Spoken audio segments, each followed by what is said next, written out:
Welcome back.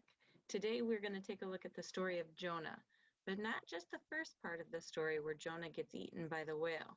We're going to take a look at how the rest of the story goes once Jonah actually listens to God.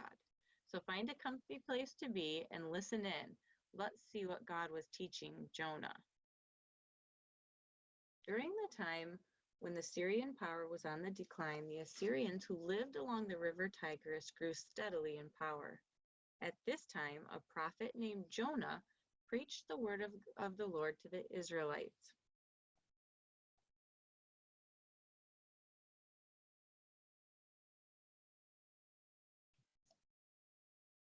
One day, God spoke to Jonah. He said, "Go to Nineveh, the great city, and preach there, as wickedness is rising."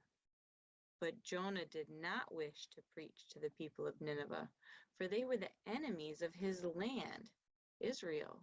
He wished that Nineveh would get ruined due to its sin and not turn to God and live. So Jonah tried to go away from the city where God had sent him. He boarded a ship to Tarshish, intending to go as far as possible from Nineveh. When God saw that Jonah was on the ship, he sent a great storm upon them.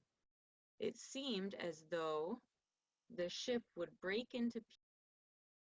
The sailors threw overboard everything on the ship. When they could do no more, they prayed to God to save them.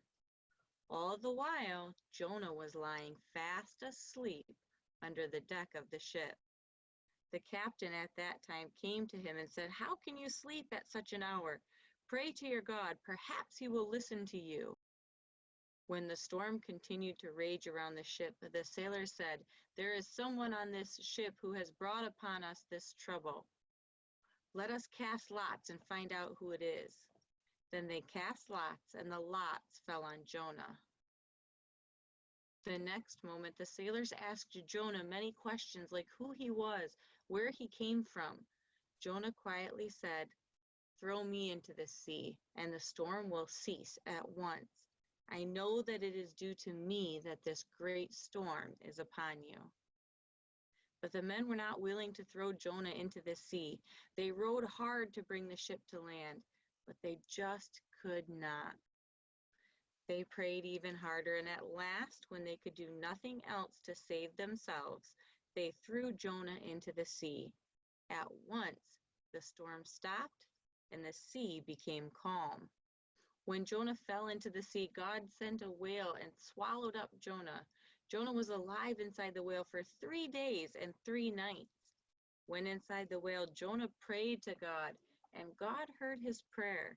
He made the great whale throw Jonah up onto the dry land. Then God came to Jonah for the second time. "Wake up and go to Nineveh, the great city, and preach there."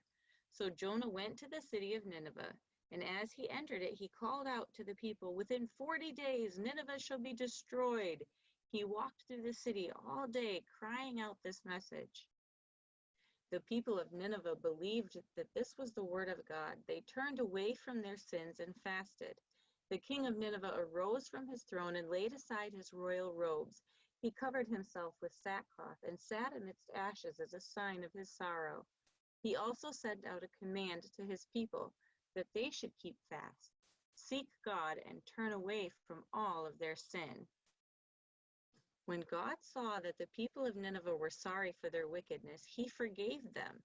He did not destroy their city. Now this made Jonah very angry. He did not wish that Nineveh should be spared because it was the enemy of his own land. Moreover, he also feared that now the people would call him a false prophet or a liar when they would see that his predictions did not happen. So Jonah said to God, "O Lord, now my message will become untrue. People will not believe me. So it is better that I die." Saying this, Jonah decided to go out of the city and build a little hut. He sat under its roof, waiting to see whether God would keep his word or not. Seeing this, God made a big plant with thick leaves grow to shade Jonah from the sun. Jonah was glad, and he sat under its shadow. But the next day a worm destroyed the plant. And then a hot wind blew, and Jonah suffered in the heat. And again Jonah wished that he might die. It was then that the Lord said to Jonah, "You are sorry to see the plant die, though you did not make it grow.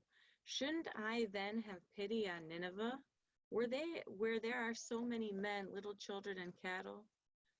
Jonah learned that the living creatures all around are precious to the Lord, and this was the lesson that God wanted to teach Jonah.